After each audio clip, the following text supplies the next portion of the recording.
Arestado ang isa sa mga sospek sa nangyaring pamamaril sa San Pascual, Batangas. Samantala, tinitingnang motibo sa pamamaril ang personal na galit na may kinalaman sa sabong ayon sa pulisya.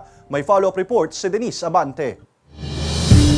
Hawak na ng pulisya ang 40 anyos na lalaking tubong Rosario, Batangas na isa sa mga suspect sa pamamaril sa isa pang lalaki sa San Pascual, Batangas noong nakaraang Lunes. Ayon sa pulisya, siya ang nagmamaneho ng motorsiklo na nagsilbi nilang getaway vehicle matapos ang pamamaril. Arestado ang suspect sa isinagawang hot pursuit operation ng pulisya sa isang farm sa barangay Banabasan, Pascual, Batangas. Ayon sa pulisya, narecover sa lugar ang suot nitong damit nang mangyari ang pamamaril. Nakumpiska rin ang ginamit nilang getaway vehicle. Nag-backtracking kami ng mga CCTV.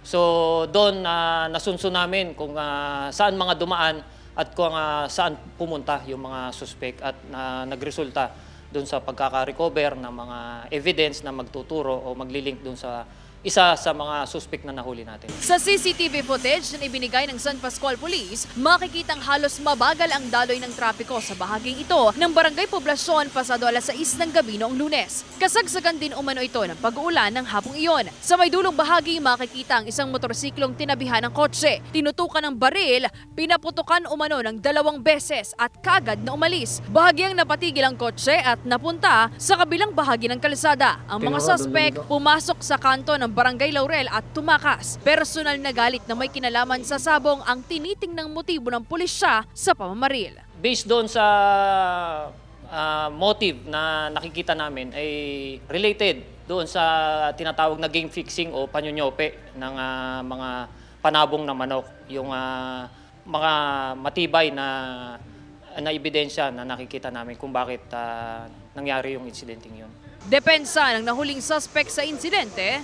Ma'am, ang nahuli lang po naman sa akin yung pong pantalon at sipatos, kaya po ako nandito. Hindi ko po alam yung patayan po ngayon eh. Ako po yung nag-aalaga po ng halaman doon at baka, tsaka yung sa farm po, sa Banaba po. Wala po akong alam po doon, ma'am. Ako nga po hindi po marunong motor. Nakita lang po yung malapit sa aking kubo. Sinusubukan pa ng GMA Regional TV Balitang Southern Tagalog na makuhanan ng pahayag ang kaanak ng nasawing biktima hinggil sa pagkakahuli ng isa sa mga suspect. Kasama si J.R. Manjares, Denise Abante, Balitang Southern Tagalog.